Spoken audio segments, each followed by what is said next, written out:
ఎట్లా చూస్తారు సార్? ఇవాళ హౌస్ అరెస్ట్లు చేస్తూ ఉన్నారు, మీరు మాట్లాడడానికి వెళ్తా ఉన్నా కూడా అనుమతి లేకుండా పోయింది, ఏం చెప్తారు?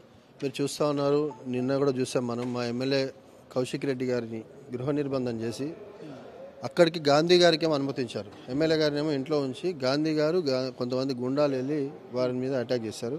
వారి ఇంటిని కూడా ధ్వంసం చేసే ప్రయత్నం చేశారు. పోలీసుల తీరు కరెక్ట్ కాదు.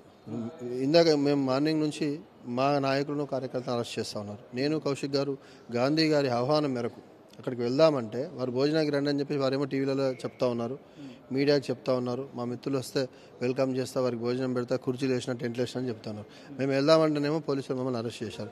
అక్కడికి వేరే ఎమ్మెల్యేలు వచ్చేమో సవాల్ చేస్తూ ఉన్నారు, తొడలు కొడతా ఉన్నారు. మరి పోలీసు వాళ్ళకి నేను అడుగుతా ఉన్నా, మాకో చట్టం వాళ్ళకో చట్టం ఉందా? చట్టం అధికార పార్టీ చుట్టం కావద్దు కదా, చట్టం అందరికి సమానం కదా. మరి అక్కడికి వచ్చిన వారి మీద ఎలాంటి చర్యలు తీసుకుంటా ఉన్నారు? అక్కడికి వచ్చిన వారి మీద ఏం కేసులు పెడతా ఉన్నారు?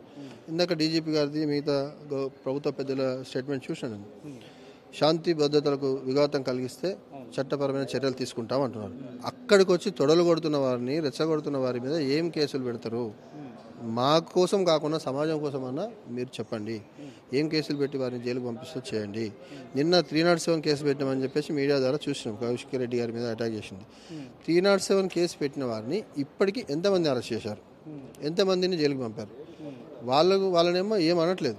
మమ్మల్ని మా ఇంటి దగ్గర మేము ఉంటే పోలీసులు వచ్చి దౌర్జన్యంగా చివరికి మీడియాతో కూడా మాట్లాడలేని పరిస్థితి క్రియేట్ చేస్తూ ఉన్నారు. ఇది మంచి పద్ధతి. మీరు చూస్తున్నారు, ఇంటి చుట్టూ పోలీసు వాళ్ళని పెట్టారు, మా నాయకులను కార్యకర్తలు అరెస్ట్ చేస్తూ ఉన్నారు. మమ్మల్ని ప్రజాపతిని కూడా గౌరవించకుండా నిన్న చూసినాం మనం. హరీష్ రావు గారు, మా ఎమ్మెల్యేలు, మాజీ మంత్రులు అందరినీ షాద్ నగర్ ఎక్కడెక్కడో తిప్పారు. 2 గంటలు బస్సులలో తిప్పారు. నిన్న నైట్లో 2 గంటల సేపు నైట్ తీరా ఏం జరిగిందంటే అక్కడికి వెళ్ళినాక ఏమీ లేదు. మళ్ళీ చివరికి నాయకులు, ప్రజలు, ఆ గ్రామాల్లో ఉన్న ప్రజలు తిరగబడి పోలీసు వాళ్ళను ఆపి, బస్సులు ఆపి తిరగబడితే అప్పుడు మళ్ళీ మమ్మల్ని ఇంటికి పంపించే పరిస్థితి. ఈ రకమైనటువంటి తీరు కరెక్ట్ కాదు. నేను ఇందాక చెప్పినట్టు చట్టం అధికార పార్టీ చుట్టం కాకూడదు. ప్రజలు అందరినీ సమానంగా చూడాల్సిన బాధ్యత ప్రభుత్వాలపైన, ముఖ్యంగా పోలీసు పైన ఉంటుంది. కాబట్టి పోలీసులు వాళ్ళ తీరు మార్చుకోవాల్సిందని విజ్ఞప్తి. ఇక్కడ ముఖ్యమంత్రి గారు కూడా చెప్తా ఉన్నారు, కావాల్సుకున్న బీఆర్ఎస్ పార్టీ అధికారం కోల్పోయింది కాబట్టి శాంతి భద్రతలకు విఘ్నంగా ఇలా చేస్తుందని చెప్పి కూడా కొన్ని వాక్యాలు అయితే చేయాలి. అదేవిధంగా డీజీపీ గారు కూడా ఫుల్ పవర్స్ ఇచ్చేస్తున్నాం, ఎవరికైతే శాంతి భద్రతలకు ధీటుగా చేస్తామో ఖచ్చితంగా కఠిన చర్యలు తీసుకోవాలని చెప్పి కూడా చెప్తా ఉన్నారు. నేను అదే ముఖ్యమంత్రి గారిని అడుగుతా ఉన్నా, నీవేదైతే డీజీపీ గారికి ఆదేశించినావో శాంతి భద్రతలకు విఘాతం కలిగించిన వారిని కేసులు పెట్టండి, అరెస్ట్ చేయండి, కఠినంగా వ్యవహరించండి అంటున్నావు. నిన్న కేసులు పెట్టినావని ఎంతమంది అరెస్ట్ చేసినావు? ఇంకో డిమాండ్ కూడా చేస్తాను నేను. మొన్న మేము ఖమ్మంలో వరదలు వస్తే ఈ ప్రభుత్వం పట్టించుకోవట్లేదు, అక్కడ ఇబ్బంది పడుతూ ఉన్నారు అని అక్కడ ఉన్న ప్రజలను మీరు చూసినారు. గత ప్రభుత్వాన్ని మా నాయకులను వాళ్ళు యాద్ చేసుకునే పరిస్థితి వచ్చింది, గుర్తు చేసుకునే పరిస్థితి వస్తే మేము హరీష్ రావు గారి నేతృత్వంలో మేము ఒక బృందంగా అక్కడికి వెళ్ళాం. అక్కడికి వెళ్తే రౌడీ షీటర్లు, అక్కడ ఉన్నటువంటి మంత్రి శిష్యులు వాళ్ళంతా కట్టెలతో, రాళ్లతో మీడియా చూస్తుండగా పోలీసుల సమక్షంలోనే వచ్చి హరీష్ రావు గారి కాన్వాయ్ పైన రాళ్ళేస్తే ఏం కేసు పెట్టినావు? ఇప్పటిదాకా వాళ్ళ మీద ఎంతమంది అరెస్ట్ చేసినావు? ముఖ్యమంత్రి గారు నీ చిత్తశుద్ధి నిరూపించుకో ఫస్ట్. అది మీ నుంచే స్టార్ట్ కండి.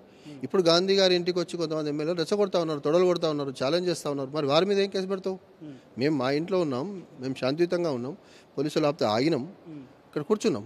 అక్కడికి వచ్చి మరి వేరే ఎమ్మెల్యేలు రెచ్చగొడుతున్నారు. ముఖ్యంగా నీ చిత్తశుద్ధిని నిరూపించుకోవాలనుకుంటే వారి మీద ఏం కేసులు పెడతావు పెట్టు. నిన్న కేసులు పెట్టిన వారిని ఈరోజు అరెస్ట్ చేయి ఫస్ట్.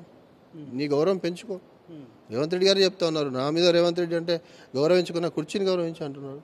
ఎస్, ఖచ్చితంగా గౌరవిస్తాం. మీరు ముందు మీ చిత్తశుద్ధిని, నిజాయితీని నిరూపించుకోవాల్సిందే విజ్ఞప్తి. నిన్న జరిగిన ఘటనలో కావాల్సుకునే పాడి కౌశిక్ రెడ్డి తన మీద తనే దాడి చేసుకుని మా పైన బురద చల్లుతా ఉన్నాడు, మా పైన రివర్స్ కేసులు పెట్టినా ఉన్నాడు, నేను మాట్లాడడానికి పోయినా అని చెప్పి కూడా చెప్పడం జరిగింది. దీనికి సమాధానం అన్న, మీరు చూసిండ్రు, మీడియా అంతా ఉంది, వాళ్ళ అనుకూల మీడియా ఉంది, చాలామంది ఉన్నారు, మనం చూసినాము.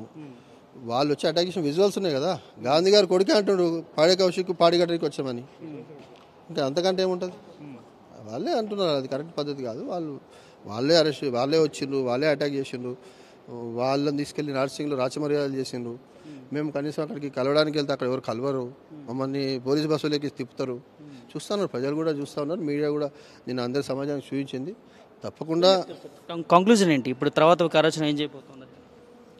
తర్వాత కార్యాచరణ చెప్తాం. మేము పార్టీని నిర్ణయం తీసుకోవాల్సి ఉంటుంది. కాబట్టి ఇప్పుడైతే పోలీసు వాళ్ళు మమ్మల్ని గృహ నిర్బంధం చేశారు, ఇక్కడ ఉండాలని చెప్పారు. వారంటే గౌరవం, పోలీసు వ్యవస్థ మీద గౌరవం ఉంటుంది కాబట్టి తప్పకుండా ఉంటాం, సహకరిస్తాం. గాంధీ గారి ఆహ్వానం మేరకు కూడా వెళ్తాం.